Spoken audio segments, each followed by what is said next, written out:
श्रीमद् भगवद गीता 15वां अध्याय पुरुषोत्तम योग। 14वें अध्याय में श्लोक 5 से 19 तक तीनों गुणों का स्वरूप, उनके कार्य, उनका बंधन स्वरूप और बंधे हुए मनुष्य की उत्तम, मध्यम आदि गतियों का विस्तार पूर्वक वर्णन किया। श्लोक 19 तथा 20 में उन गुणों से रहित होकर भगवत भाव को पाने का उपाय और फल बताया। फिर अर्जुन के पूछने से 22वें श्लोक से लेकर 25वें श्लोक तक गुणातीत पुरुष के लक्षणों और आचरण का वर्णन किया। 26वें श्लोक में सगुण परमेश्वर को अनन्य भक्ति योग तथा गुणातीत होकर ब्रह्म प्राप्ति का पात्र बनने का सरल उपाय बताया। अब वह भक्ति योग रूप अनन्य प्रेम उत्पन्न करने के उद्देश्य से सगुण परमेश्वर के गुण, प्रभाव और स्वरूप का तथा गुणातीत होने में मुख्य साधन वैराग्य और भगवत शरण का वर्णन करने के लिए 15वां अध्याय शुरू करते हैं। इसमें प्रथम संसार से वैराग्य पैदा करने हेतु भगवान 3 श्लोक द्वारा वृक्ष के रूप में संसार का वर्णन करके वैराग्य रूप शस्त्र द्वारा काट डालने को कहते हैं। श्री भगवान बोले, आदि पुरुष परमेश्वर रूप मूल वाले और ब्रह्मारूप मुख्य शाखा वाले जिस संसार रूप पीपल के वृक्ष को अविनाशी कहते हैं तथा वेद जिसके पत्ते कहे गए हैं, उस संसार रूप वृक्ष को जो पुरुष मूल सहित तत्व से जानता है, वह वेद के तात्पर्य को जानने वाला है।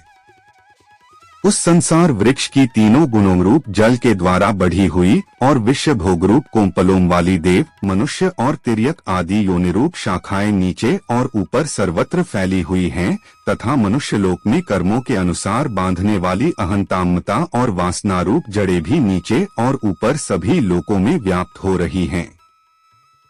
इस संसार वृक्ष का स्वरूप जैसा कहा है वैसा यहाँ विचार काल में नहीं पाया जाता, क्योंकि न तो इसका आदि है और न अंत है तथा न इसकी अच्छी प्रकार से स्थिति ही है।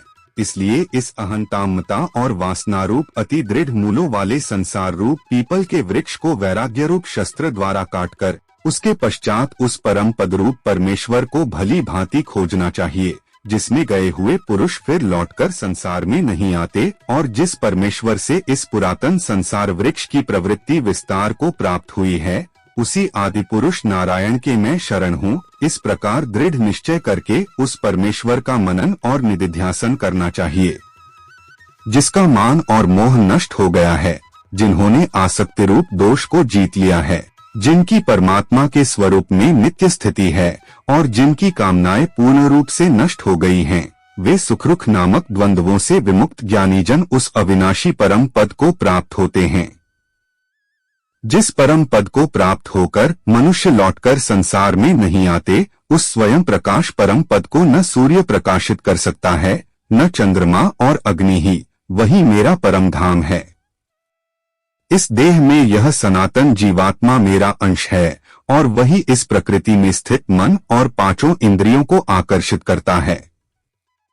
वायु गंध के स्थान से गंध को जैसे ग्रहण करके ले जाता है, वैसे ही देहादि का स्वामी जीवात्मा भी जिस शरीर का त्याग करता है, उससे इस मन सहित इंद्रियों को ग्रहण करके फिर जिस शरीर को प्राप्त होता है उसमें जाता है। यह जीवात्मा श्रोत्र, चक्षु और त्वचा को तथा रसना, घ्राण और मन को आश्रय करके अर्थात इन सबके सहारे से ही विषयों का सेवन करता है। शरीर को छोड़कर जाते हुए को अथवा शरीर में स्थित हुए को अथवा विषयों को भोगते हुए को, इस प्रकार तीनों गुणों से युक्त हुए को भी अज्ञानीजन नहीं जानते। केवल ज्ञान रूप नेत्रों वाले विवेकशील ज्ञानी ही तत्व से जानते हैं।